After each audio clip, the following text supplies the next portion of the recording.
Gaya ng dagat na hindi napapagal sa pag-alon.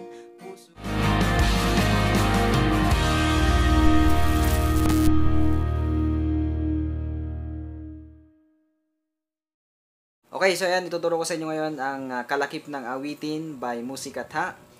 And dahil sobrang ganda ng kantang ito, and sana ito yung maging desire natin lagi sa Panginoon na huwag tayong tumigil na awitan si Lord and mahalin ang Panginoon.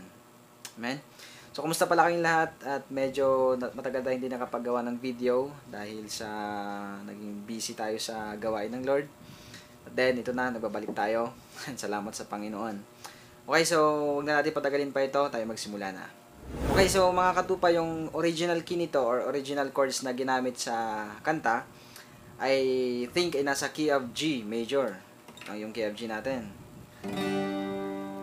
But since ay medyo mataas siya para sa boses ko at hindi ko kakayanin at hindi ko siya maituturo sa inyo na maayos kapag di natin abot or mataas sa akin. Kaya yung gagawin ko dito sa tutorial or yung gagamitin ko na key ay key of D sharp, but then yung gagamitin natin na family chords ay key of C major. Then gagamit tayo ng kapo. Lalagyan natin siya sa 3rd fret dito. And lagi kong sinasabi, kapag wala kayong kapo, pwedeng hindi kayo maglagay. But ibabagay nyo yung boses nyo sa chords. Susundin nyo yung pattern na gagawin ko, then kayo nang bahala ng chords na gusto nyo. And you can also transpose yung chords na pwede nyo or yung prefer nyo na gamitin. Okay? Kung hindi nyo pa alam paano mag-transpose, panoorin nyo lang yung video na to. Yan, ito. Okay, proceed tayo sa ating tutorial. Lagyan natin yung kapo sa 3rd fret. And we are going to use the key of C. Yan, para maging D sharp siya. Okay? C. C sharp, D, D sharp. Okay? Okay, ito naman yung chords na gagamitin natin sa buong kanta na to. Una, mayroon tayong C major. Gamit tayo ng G major, A minor, F major. Pwede nyo gamitin yung bar chord na F. Pero ang gagamitin ko dito ay yan. Lagay ko lang yung index dito sa my 1st fret, 2nd string. Then, i-mute natin yung nasa taas. Okay? And, gagamit din tayo dyan ng E minor. Gagamit din tayo dito ng D minor. And, last one, A major. Okay? Ano lang siya, may sisingit lang natin siya dun sa part ng kanta. Mamaya, dadaanan natin yan. Okay? So, doon naman tayo sa ating strumming pattern. Paano? Okay? Ang ibibigay ko sa inyo na strumming pattern dito ay ito ay guide lang sa inyo para mayroon kayong sinusundan para sa mga beginners. And kung kaya nyo naman na mag-improvise ng sarili nyong strumming pattern, pwede. And bibigyan ko lang kayo ng pattern. Okay? Yung pattern na to ay down, down, up, up, down, down, down, up. Yung down, up sa may last part, yun yung pag-switch sa another chord. Pero meron tayo ditong running chords. Ibig sabihin, merong hindi ko kumpletuhin yung strumming sa isang chord at lipat na sa another chord. Okay? Mamaya, sundan nyo na lang yung gagawin ko. Okay? Then, meron naman tayo dyan sa screen mamaya na lyrics na may chords para hindi kayo mahirapan.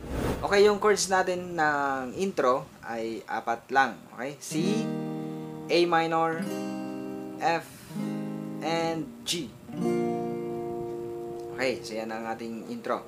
Ngayon, i-apply natin yung strumming pattern sa ating intro. And then, papasok na rin tayo ng verse.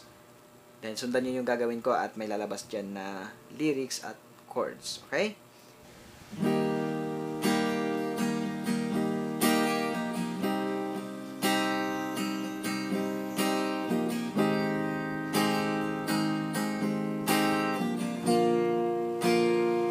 Verse tayo. Kung mayroon lamang akong 1,000 buhay, hindi pagkakait lahat sa'yo ibibigay. Gayon sa'kin nag-iisang taglay, ilalaan bawat saglit upang ibigin ka ng walang humpay. Okay, stop muna tayo dyan. Right, so yung verse natin, pagdating ng C, okay? Hindi mo na papasok sa lyrics, okay? Mag-down muna ng isa. So, marami ang nalilito dito sa part na to. Down muna. Kung may, yan. Saka papasok ng verse. Before tayo mag-proceed sa ating chorus, baka pwede mong i-like yung video na to para ma-recommend ng YouTube itong video na to at makatulong tayo sa ating mga kapatid or mga katupa natin na nangangailangan ng tutorial na to. And baka naman gusto mo na maabangan pa yung mga susunod kong tutorials kagaya nito, pindutin mo lang yung subscribe button na nasa baba.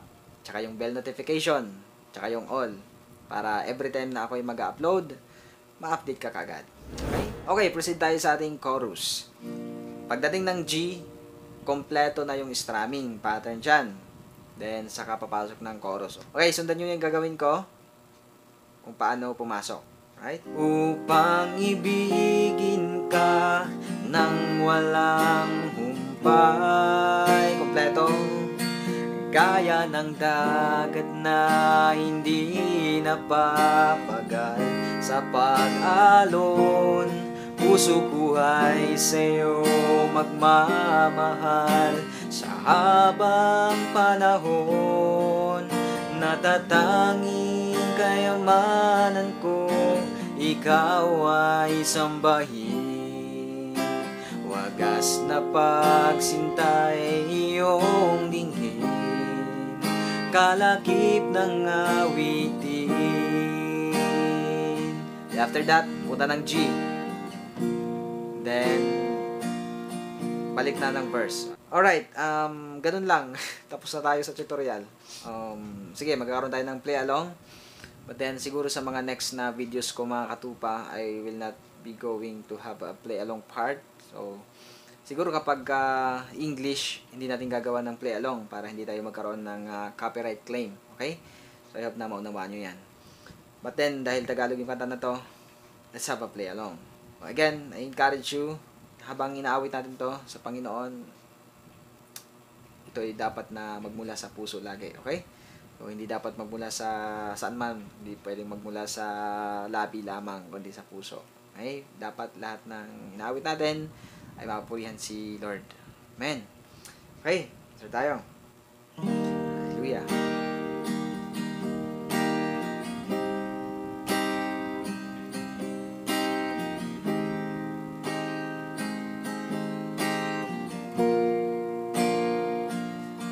Verse tayo. Kung mayroon lamang ako sanlibong buhay, hindi pagkakait lahat sa'yo'y ibibigay. Gayon pa man sa'kin nag-iisang taglay, ilalaan bawat saglit upang ibigin ka ng walang humpay. Gaya ng dagat na hindi napapagal sa pag-alon, puso ko ay sa'yo magmamahal sa habang panahon. Natatanging kayamanan ko, ikaw ay sambahin. Wagas na pagsintay iyong dinggin, kalakip ng awitin. It's G. And ulitin nyo yung verse kung gusto nyo pa. Okay? So, yan. Tapos na tayo sa ating tutorial. Maraming salamat sa inyong panonood mga katupa. Jesus loves you and all the glory belongs to God. Magpatuloy tayo sa Panginoon. Okay?